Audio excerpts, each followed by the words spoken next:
আমাদের এই মুহূর্তে মিলাদুন্নবীর পক্ষ করছে, সিরাতুন্নবীর পক্ষে নিজেকে প্রায়োরিটি দেওয়ার, নিজেকে জানাশোনা করার গুরুত্ব বেশি।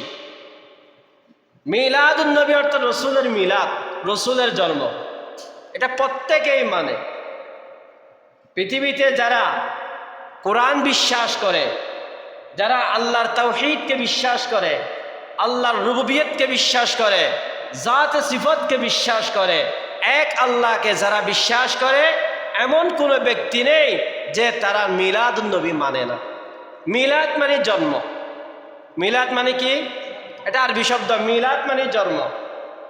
উন্নবী মানে আমার নবী, আমাদের নবী। তাহলে মিলাদুন্নবী মানে আমাদের নবীর কি? জন্ম। তাহলে আমাদের নবী যদি কেউ জন্ম না হয় আমরা নবী পাবো কই? সেই হিসাবে মিলাদুন্নবী মানে না এরকম কোনো পৃথিবীর মাঝে মানুষ নেই যারা এক আল্লাহ বিশ্বাসী, যারা তাওহীদ বিশ্বাসী, যারা রিসালাত বিশ্বাসী। তাহলে সিরাতুন্নবী মানে না এরকম কোনো মানুষ নেই, থাকলেও কম।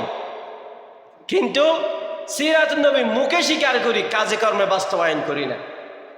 ওই জন্য আমাদেরকে মিলাদুন্নবীর চেয়ে সিরাতুন্নবীকে প্রাধান্য দেওয়া বেশি আফজল হয়ে গেছে বর্তমান সমাজে। সিরাতুন্নবী মানে রসুলের পুরো 63 বছর জিন্দেগি হচ্ছে সিরাতুন্নবী। সুবহানাল্লাহ। পুরো কোরআনেই হচ্ছে সিরাতুন্নবী। পুরা কোরআন কি? পুরা কোরআনেই হচ্ছে সিরাতুন্নবী। আর পুরা কোরআনে হচ্ছে পুরো রসুলের 63 বছর জিন্দেগি। যদি কেউ বলে রসুলের 63 বছর জিন্দেগি কোথায় পাওয়া যাবে? রসুলের 63 বছর জিন্দেগি যদি আপনি চান, কোরআনেই পড়েন। পুরো কোরআনেই সিরাতুন্নবী, ওখানে সব কিছু আছে।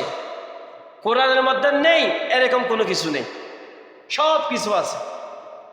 ওই জন্য আমাদেরকে মিলাদুন্নবীর চেয়ে সিরাতুন্নবীকে কি দেওয়া বেশি? গুরুত্ব দিতে হবে বেশি। আবার মিলাদুন্নবীর বিপক্ষ করতেছি না, মিলাদুন্নবীর পক্ষে, কেউ মিলাদুন্নবীর বিপক্ষে নয়।